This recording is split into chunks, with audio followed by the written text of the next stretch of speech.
Pa smo že na tipu številka 27, kapitalski dobiček. Kapitalski dobiček je v bistvu en davek, ki ga dostikrat prodajalci nepremičnin pozabijo.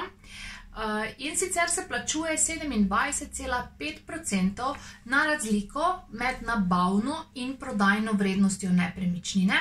Recimo, da ste kupili stanovanje za 100, prodajete ga za 120, torej na 20.000 evrov boste plačali še 27,5% kapitalskega dobička. To se zmanjšuje na vsakih 50 let.